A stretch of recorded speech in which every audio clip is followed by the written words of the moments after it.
की माता जी हमारे साथ है। आंटी आपसे जानेंगे, आप ठीक हैं? अभी क्या हुआ, मतलब कब से पता चला? अभी 1 घंटा हुआ। ऐसे मन बहुत घबरा रहा था। मैं सोच रही थी कि क्या कुछ तो हुआ है, पर ये लोग मुझे बता नहीं रहे थे, लेकिन मुझे अंदर से लग रहा था। और रोज मुझे सुबह सुबह फोन करती थी, रोज बोलती थी मम्मी नाश्ता कर ले, दवाई खा ले। रोज मुझे फोन करती थी, रोज बोलती थी, पर आज उसका कुछ मैसेज का रिप्लाई नहीं आया, कुछ नहीं आया। मेरा मन अंदर से बहुत घबरा रहा था कि कुछ तो हो गया मेरी बेटी को। वो फ्लाइट में भी रहती थी तो भी मुझे तुरंत रिप्लाई देती थी, मम्मी तू टेंशन मत ले, मैं ठीक हूँ, तू खाना खा ले। आज मैं उसका फोन लगा रही थी, मुझे बहुत टेंशन हो रहा था। 10 बजे मुझे पता चला। आखिरी बार आपकी उनसे बात कब हुई थी? कल रात को हुई थी, पर ज्यादा बात नहीं हुई। मैं सोई थी, बोली मम्मी इतना जल्दी आज सो गई? मैं बोली हाँ, नींद आ रहा है मुझे। बोली खाना खाई? मैं बोली हाँ खाना खाई, दवाई खाई। बोली ठीक है सो जा, सुबह बात करते हैं। बस इतना ही, बाकी कुछ नहीं। फिर लड़के को फोन की तो लड़के को से बात की, उन लोग का बाउंडिंग अच्छा था। फिर वो बात की, फिर बोली पप्पा को फोन दे। फिर पप्पा को फोन दिए।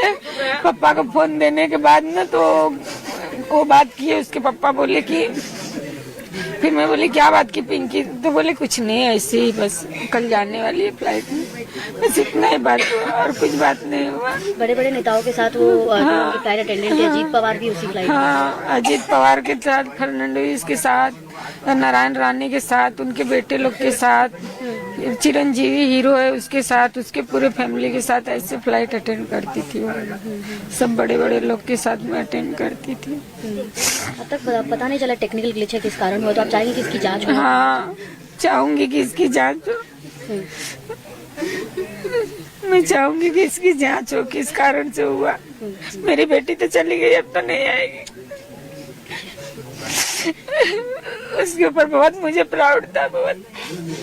मेरे 3 बच्चे, वो बहुत कामयाब थे, उसके पीछे हम लोग ने बहुत मेहनत किया। मैं उसको लखनऊ, दिल्ली, जहाँ जहाँ ट्रेनिंग होता था सब जगह लेके जाती थी, उसके साथ जाती थी, उसका सब पूरा करवाती थी। मैं बोलती थी, जब छोटी थी तो बोलती थी, मैं बोली बड़ी होके क्या बनेगी पिंकी? बोलती थी एयर होस्टेस बनेगी, नहीं तो फिर मच्छी वाली बनेगी। मैं बोली मच्छी वाली बनेगी? बोलती है नहीं, पहले एयर होस्टेस का कोशिश करेगी, हो गया तो ठीक है, नहीं तो मच्छी वाली बनेगी। उसको मच्छी बिच्छी का भी बहुत शौक था। तो यहाँ पर आप पिंकी माली की माताजी को सुन रहे हैं, जो बोल रही हैं कि इस पूरे मामले की जांच हो और साथ ही आखिर कारण क्या था इसके बारे में भी गहन जांच जो है वो होनी चाहिए। आज सुबह 8:50 पर जो एयरक्राफ्ट क्रैश हुआ है उसमें अब तक जो लोगों की मृत्यु है उसमें से एक पिंकी माली भी थी, जो फ्लाइट अटेंडेंट थी। उनके पिता हमारे साथ हैं। अंकल, आपको सबसे पहले तो ये बहुत दुर्भाग्यपूर्ण बात है, आपको इसके बारे में जानकारी कैसे मिली? ऐसा था कि सुबह में समाधान सरवनकर जी का फोन आया और मैं इनसे बात कर ही रहा था कि कट गया, तो मुझे डाउट हुआ कि क्यों फोन किए। इतने में मैं चैनल चालू किया तो मैं टीवी से मुझे मालूम पड़ा कि अजीत दादा का ऐसा हो गया। फिर बाकी लोगों का फोन आना चालू हो गया कि अरे पिंकी माली आपकी लड़की का अटेंडेंट थी, ऐसा ऐसा। कल मेरा उससे बातचीत हुआ था कि पापा मैं बारामती अजीत दादा के साथ जा रही हूँ। तो मैं अभी आप तो 3 टाइम गई थी ना? तो बोली कि हाँ पापा, Bombay to Baramati, Baramati to via Nanded कर ही रही हूँ। वो आई, फिर आज सुबह चली गई। वो उसका कल का लास्ट फोन था, ये मुझे पता नहीं। आपकी उनसे आखिरी बार बात जो है वो कल हुई थी और इस पूरी यात्रा को लेकर बात? हाँ, क्योंकि मैं सुबह में बारामती जाऊंगी और वहाँ से मैं नांदेड़ चली जाऊंगी। फिर आने के बाद मिलती हूँ पापा। इलेक्शन के दिन आई थी। अच्छा, आखिरी बार वो? हाँ, उस दिन भी उसका नितिन गडकरी साहब का फ्लाइट था तो वो कैंसिल की। समाधान सरवनकर का नाम सुनकर वो बोली कि मैं पापा फ्लाइट कैंसिल करूंगी, मैं आऊंगी मतदान करने के। वो उसका आखिरी शब्द मुलाकात था के इलेक्शन के टाइम। इस तरीके का जो अब तक बताया जा रहा है कि फ्लाइट में ग्लिच कुछ हो सकता है जिसके चलते जो है ये पूरा घटना हुआ है, तो आपकी क्या मांग रही कि इसमें जांच हो और पता चले? देखिए, अभी टेक्निकल इशू क्या हो सकता है ये मुझे तो पता नहीं।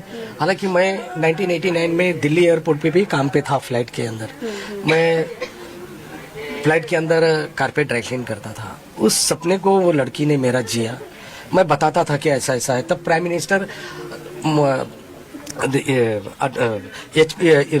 विश्वनाथ प्रताप सिंह थे। मेरे एक मिस्टेक की वजह से मुझे वहाँ से निकाल दिया गया था। तो मैं ये बातें बच्चियों को बोलता था, तो बोले पापा मैं आपका सपना पूरा करेंगे। और मैं उसको ट्रेनिंग मलाड में दिला के फिर वो जनरल एयरलाइंस के अंदर काम करती थी, एयर इंडिया, बोइंग, चेक्सी। फिर करते करते उसका प्रगति हुआ, प्रमोशन हुआ, फिर प्राइवेट चार्टर्ड फ्लाइट में आ गई। यानी आपका सपना उसने पूरा किया और यही प्रक्रिया में जो है आज वो हमारे बीच। बहुत प्राउड होता था। राष्ट्रपति के साथ जाती थी तब भी मुझे फोटो भेजती थी साथ में। यहाँ तक कि नरेंद्र मोदी जी के भाई साहब के साथ गई थी तब भी भेजी थी। मुझे बहुत प्राउड होता था। सीएम के साथ और बावन कुले साहब के साथ, फडणवीस के साथ, नारायण राणे के साथ, फैमिली के साथ रहती थी। ये सब फोटो भेजती थी, मुझे प्राउड होता था, बहुत प्राउड और एक होता फोटो है उनका जिसमें वो अजीत पवार के साथ भी खड़ी है। वो कब की फोटो है? लास्ट 3 दिन के पहले का है फोटो। 3 दिन पहले भी वो गई थी ट्रिप पे। हाँ।